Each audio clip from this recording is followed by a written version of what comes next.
All right, so are you ready to really get into the girl with the dragon tattoo? I am. This deep dive, we're tackling chapters 21 through the epilogue, Okay. plus that prologue, Right. which, if we're being honest, kind of throws us right into the middle of things. Yeah, Larsson definitely doesn't tell this story in a straight line. Oh, not at all. It's like he's giving us these pieces of a puzzle, Yeah.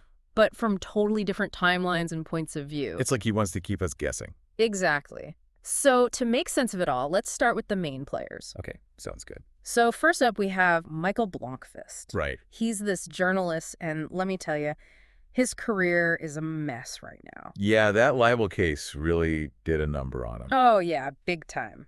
Not to mention he's drowning in financial troubles. But then he gets this offer he really can't refuse. Oh, tell me about it. Enter Henrik Vanger. The head honcho of the Vanger Corporation. This guy is like the definition of a powerful patriarch. Absolutely. But Yeah. he's got this obsession with the disappearance of his niece, Harriet. Which happened, what, like 40 years ago? 40 years ago, Yeah. and he's convinced it's all tied to his seriously messed up family. Okay, so we've got Blomkvist needing some redemption, maybe a big scoop too. Right. And we've got Vander pulling all the strings. Oh, yeah, he's definitely using Blomkvist's situation to his advantage. And then there's Lisbeth Salander. Ah, Elizabeth. She's like this enigma wrapped in a mystery, you know? Totally. Yeah. Brilliant researcher, incredible hacker, Yeah. but she's got her own baggage. Oh, yeah. Just as mysterious as the case itself. Maybe even more so. It's like Larsson is setting us up for this massive collision. Between all these personalities and their secrets. Okay, so the way Larsson lays out Harriet's disappearance is like, Genius. yeah, genius is a good word for it. It's a chaotic family gathering, Right. a bridge accident on the very same day, Mm. and then no clear evidence of what actually happened to her. Like a puzzle with half the pieces missing. And let's not forget, the Vanger family themselves, they're Suspects. Every single one of them. every single one. They all have these secrets. And motives. Don't forget the motives. It's like you start to wonder, is the family itself the real villain here? It's like the family's a character in itself, you know, Totally.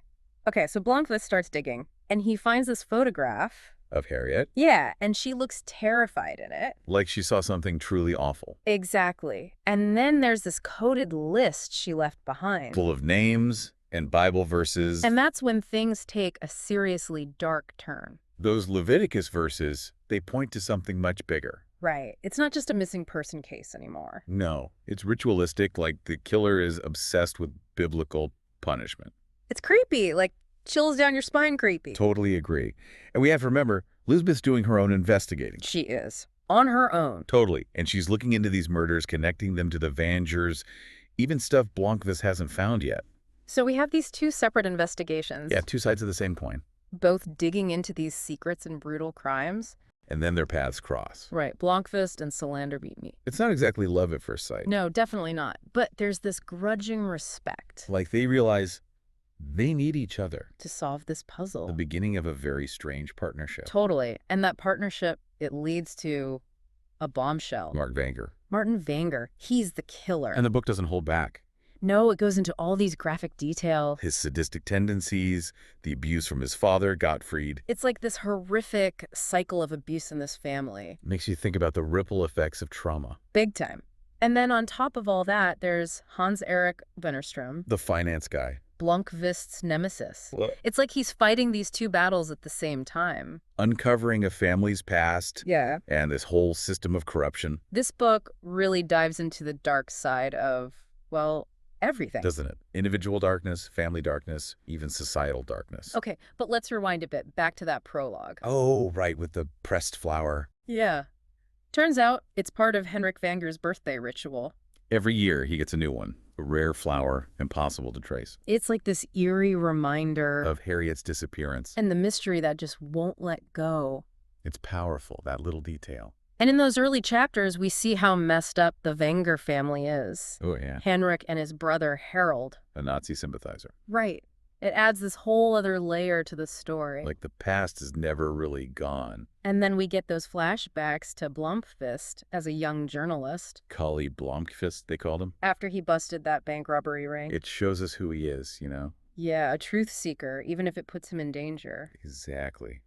And meanwhile, we're getting glimpses of Lisbeth's world, too. Her and her former guardian, Holger Palmgren. It seems like he's the only one she ever really trusted. And then there's her current guardian, Nils Bergerman. Talk about a contrast. Right.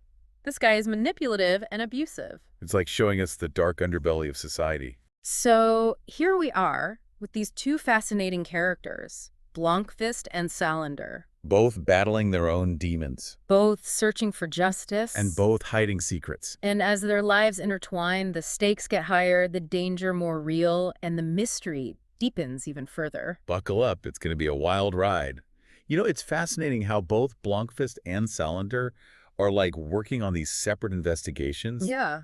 Uncovering all this hidden truth, going up against those in power. It's like they're both fighting corruption on totally different levels. Exactly. Blomkvist is trying to figure out this family's messed up history, and Salander is taking on a whole system that failed her. Right. And as they both dig deeper, the stakes get higher, for sure. And the lines get kind of blurry. Between right and wrong, you mean? Yeah, exactly. Makes you think. Okay, so there's this moment in Blomkvist's investigation where he's looking at one of the photos. From Harriet's last day. Yeah, and he notices this, like, weird look on her face. What, like she's scared? Yeah, like a flicker of fear. And that's a huge clue. Right. Nobody else seems to notice it. But Blomkvist, he's got that journalist's eye, you know? He doesn't just ignore it either. No, he digs deeper. Goes right into the newspaper archives, the Hedstad Courier. Trying to piece together what happened that day? It was Children's Day, so tons of pictures everywhere. He's not just relying on the family or the police reports. No way. He's looking for the truth hidden in plain sight. And he finds it. Oh, yeah, he does. He finds these photos that show how Harriet's expressions change throughout the day. Like you can see the fear building. And then in one photo, there's someone in the background watching her. That's so creepy. Who is this person? It's a lead Blomkvist can't ignore. Right. And that's when he realizes something must have happened to Harriet in Hedstad. Not just on the island. Right. It changes everything. It means the killer might not even be a Vanger. The mystery just got a whole lot bigger. So Blomkvist is going through all these photos. Engines of them. Looking for anything that connects Harriet to this mysterious figure. Like a needle in a haystack. But Blomkvist, he never gives up. He's got to find the truth. Every detail, every face. And then, boom, he sees it. What's that? A photo of a truck. A truck? Yeah, from the Norjo Snickery Fabric, a carpentry factory. That sounds familiar. And then it hits him. The Vanger family had dealings with that factory. Exactly. And remember Rebecca Jacobson? The young woman who was killed by a truck from that same factory? Years ago. You can't tell me that's a coincidence. 2 incidents, both connected to the Vangers and this factory. There's something dark going on here. Definitely. So Blomkvist starts digging into the factory's history. Their connection to the Vangers, everything. He's not letting this go. But remember that coded list Harriet left behind? The one with the names and numbers. Yeah, Blomkvist goes to Lisbeth for help. He knows she's the best researcher out there. If anyone can crack that code, it's her. This is a big moment for them. Right. He's trusting her with a vital part of the investigation. Despite everything that's happened between them. They need each other. They make a good team, actually. They do. Blomkvist's experience and Lisbeth's skills, it's the perfect combo. And Lisbeth delivers. Big time. She figures out the code. Yeah. What does it mean? The names on Harriet's list, a lot of them are women who were murdered. Unsolved murders. Unsolved murders, going back years. Oh, wow. So Harriet was on to something big. And dangerous. It might have gotten her killed. And remember those Bible verses? The Leviticus ones. Yeah, Salander discovers that the murders follow them. It's like the killer is using the Bible as a guide. It's twisted. So they're not just dealing with a family mystery anymore. No, it's a serial killer. Who's been active for decades. And now they know. Which means they're in danger. The stakes just got a whole lot higher. So while all this is happening, Lisbeth's dealing with the aftermath of German's abuse. Right. But she's not letting it break her. Not a chance. Nah. It's a fight. She turns her anger into action. She's planning her revenge. Using her hacking skills to get evidence against Bierman. She's watching his every move. Exposing his secrets, his lies. She's building a case against him, waiting for the right moment to strike. It's impressive. Really? She's taking control. She's not going to be a victim. But it makes you think about justice, you know. What do you mean? The system failed her, so she's taking matters into her own hands. Is it right? Is it wrong? It's a tough question. What do you think, listener? One thing's for sure, though. What's that? You don't want to mess with Lisbeth Salander. No, you really don't. And as her and Blomkvist's paths keep crossing, the story gets even more intense. The danger, the mystery, everything. It's all building to something big. Okay, so last we left off, Blomkvist and Salander were super close to finding the killer, and Salander was about to take down her abuser. Things are going to get crazy now. Things are about to explode. And as they go even deeper into the mystery, the focus changes a little bit. It becomes less about who the killer is and more about why they did it. We learn that Martin Vanger, yeah, he's the killer. But the real question is what made him do these awful things. Right. It's like you're peeling back layers and layers of something really messed up, and you start to see how his beliefs are all twisted, how he's obsessed with those Bible verses. It all comes from his messed up childhood. Those Leviticus passages, he didn't just pick them randomly. It's like they show how his whole sense of right and wrong got warped by years of abuse and family secrets. Talking to family secrets, we find out that Martin's dad, Gottfried, he was a serial killer too. Can you believe that? Talk about a messed up family legacy. It makes you think, is violence something you inherit, like passed down through generations?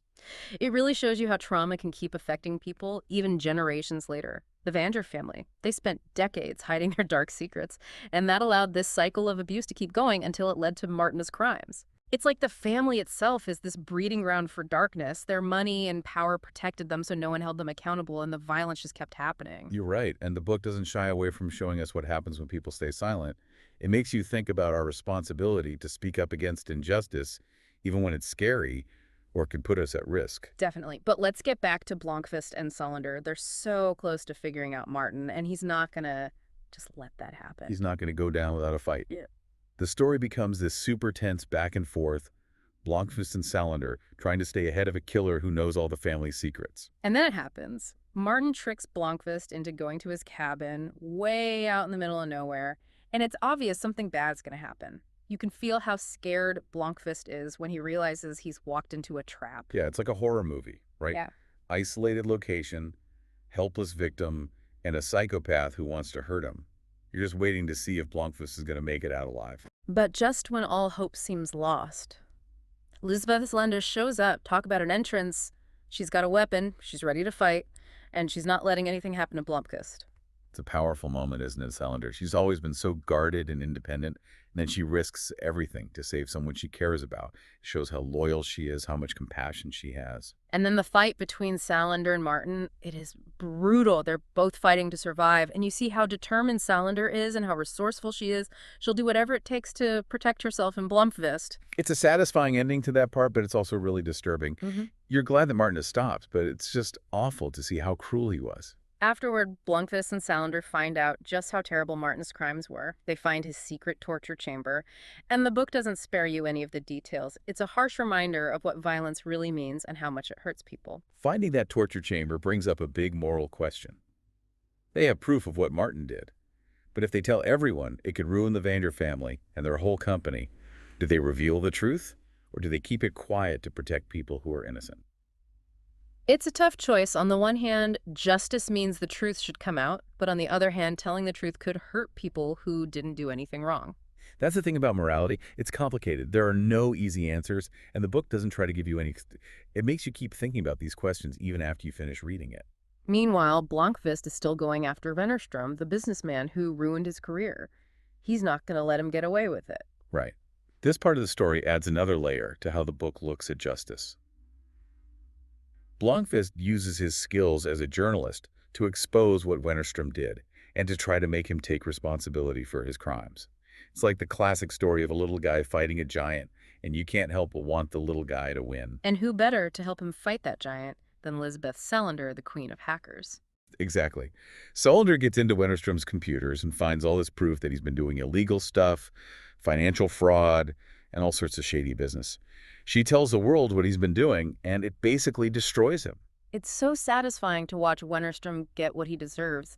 It reminds you that even the most powerful people aren't untouchable. They have to face the consequences of their actions, especially now when information spreads so quickly. And Salander doesn't stop there. She takes all the money from Wennerstrom's secret accounts and gives it away. Talk about payback. It's a really gutsy move, and it makes you wonder what's right and wrong, but it's hard to argue with the outcome. So, in the end, justice wins, but not in the way you'd expect. Martin Vanger's dead, everyone knows what he did, and Wennerstrom is ruined. Blomkvist gets his reputation back, and Lisbeth Salander walks away stronger than ever and with a ton of money. The book wraps things up, but it also gives you a lot to think about. It makes you question what justice means, how trauma affects people, and how everyday people can fight against corruption. And that last scene where Salander walks away from Blomkvist, her future, is totally uncertain. It's the perfect ending for a character who always does things her own way and never follows the rules. What do you think, listener? Does that mean she can't trust anyone or let people get close to her? That's something for you to think about. This deep dive into The Girl with the Dragon Tattoo has been amazing. It's a book that sticks with you. It makes you question things like morality and justice and how the past can keep affecting us. Thanks for joining us on this wild ride. We just scratched the surface of this incredible story, but hopefully we gave you some things to think about and maybe even started some interesting conversations. Keep reading, and we'll see you next time.